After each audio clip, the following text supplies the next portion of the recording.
네, 안녕하세요. 바라봄교회 박동성 목사입니다. 매일 성경 한 주간 미리 보기, 오늘은 3월 셋째 주 말씀 함께 살펴보겠습니다.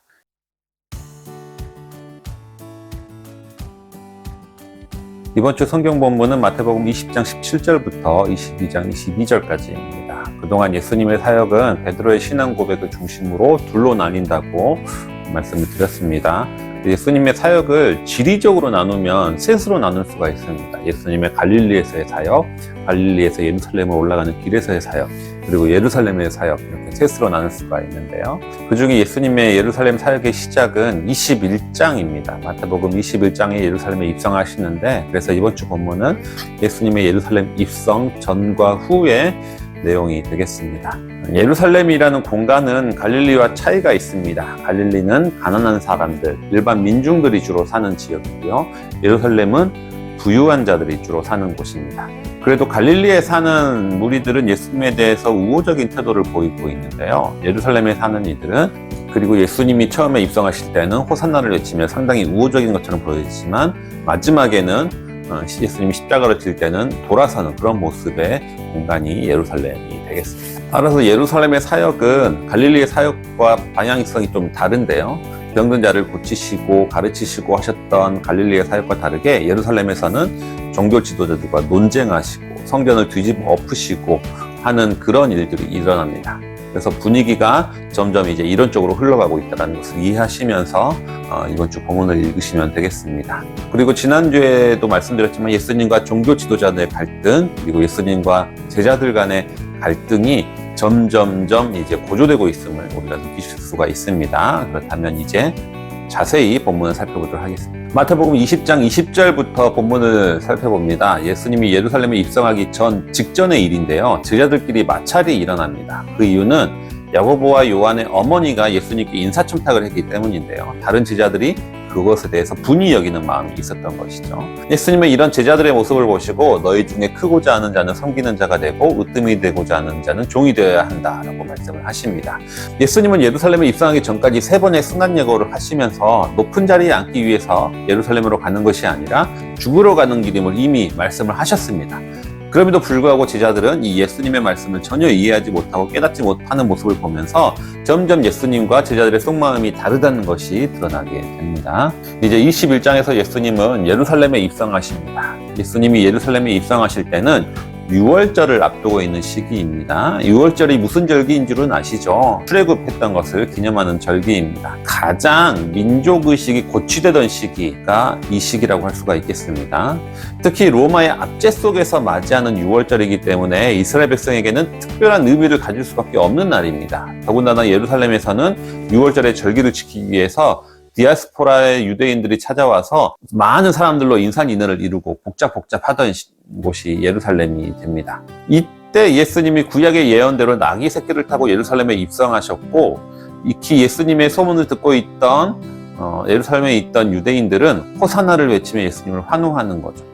혹시 메시아일지도 모르는 예수님에 대해서 환호를 하는 겁니다. 성경에서는 온 성이 소동한다고 나와 있습니다. 그리고 이렇게 떠들썩하게 예루살렘에 들어온 예수님은 가장 먼저 하신 일이 성전에 가서 장사치들과 환전상을 뒤집어 엎으시는 겁니다. 내 집은 기도하는 집인데 너희들이 강도의 소굴로 만들었다 하고 외치시면서, 이는 당시 대제사장들과 사두개인들이 제사를 드리기 위한 제물을 판매하는 고난을 가지고 부정과 비리를 일삼았기 때문입니다. 그리고 이들이 하는 부정과 비리는 예수님만 느끼는 것이 아니라 그 당시 일반 백성들도 다 느끼고 있었던 거죠. 예수님의 이러한 행동은 오히려 예수님께 더 큰 인기와 지지를 이끌어냈다라고 볼 수가 있습니다. 하지만 예수님의 인기와 지지가 높아질수록 죽음의 그림자는 점점 더 예수님께 다가오게 됩니다.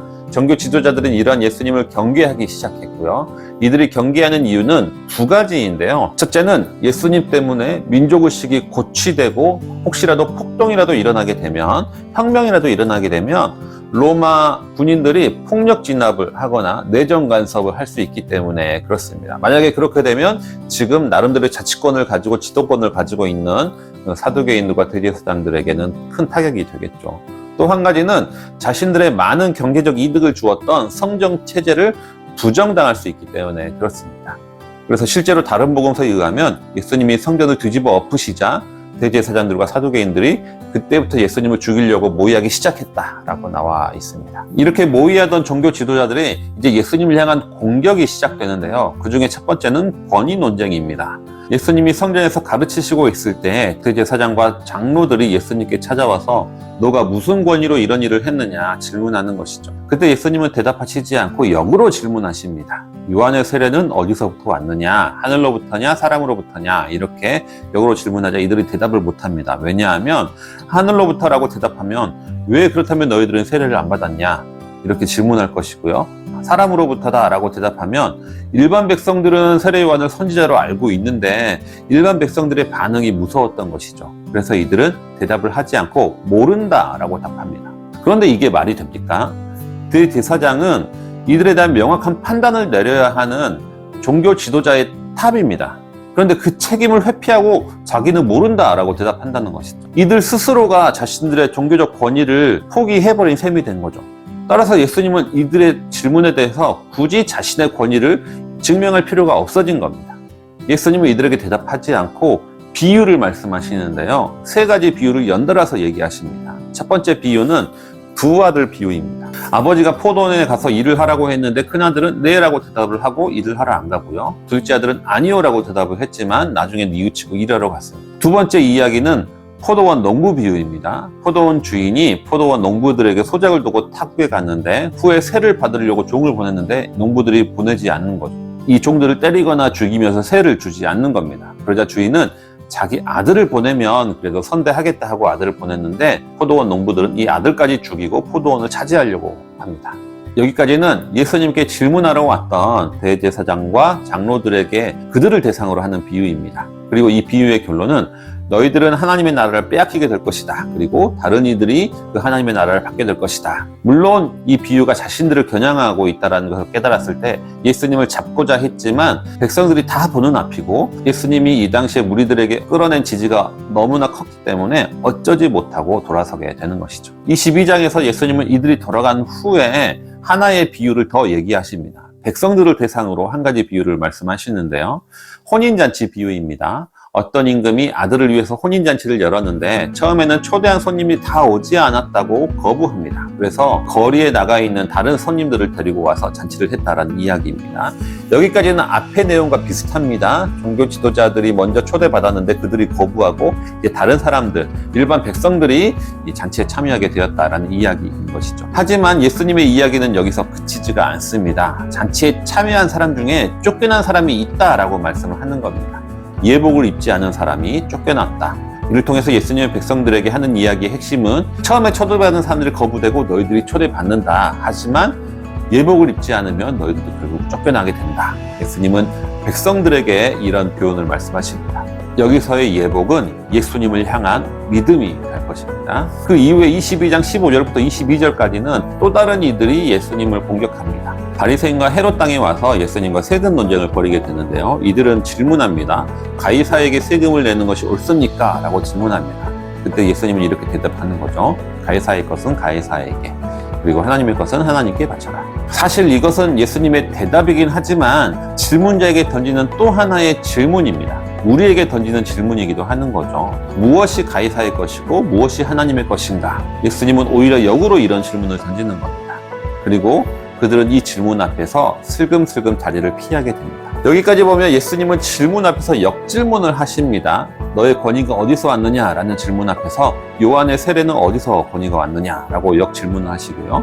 가이사의 것은 가이사에게, 하나님의 것은 하나님께 바치라라는 대답도 사실은 역질문이 됩니다. 예수님은 이 질문 앞에서 역질문을 던지심으로써 질문자들을 당황시킵니다. 이들이 당황한 이유는 무엇입니까? 그 질문의 의도가 불순하다는 것이 많은 백성들 앞에서 드러났기 때문인 것이죠. 주님께 던지는 질문은 내용도 중요하지만 그보다 더 중요한 건 의도가 중요합니다.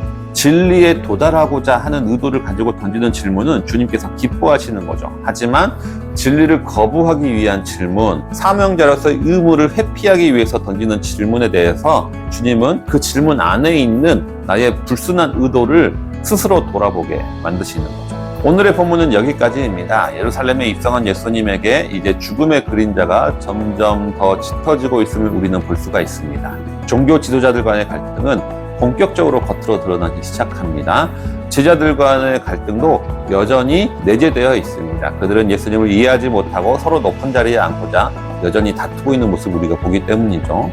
아직은 무리들은 예수님을 향한 전폭적인 지지를 벌이는 것 같습니다. 예수님께 호산나 호산나 환호하고 있지만 종교 지도자들은 예수님을 향한 이 무리들의 지지를 떨어뜨리기 위해서, 예수님의 평판을 떨어뜨리기 위해서 여러 가지 방법을 시도하고 있습니다. 앞으로 종교 지도자들, 제자들, 그리고 무리들, 이 세 가지 유형의 사람들과 예수님과의 갈등이 어떤 식으로 지속되는지, 어떤 식으로 진행되는지를 살펴보면서 마태복음의 흐름을 이해하시면 좀 더 재미있게 말씀을 묵상할 수 있게 될 것입니다.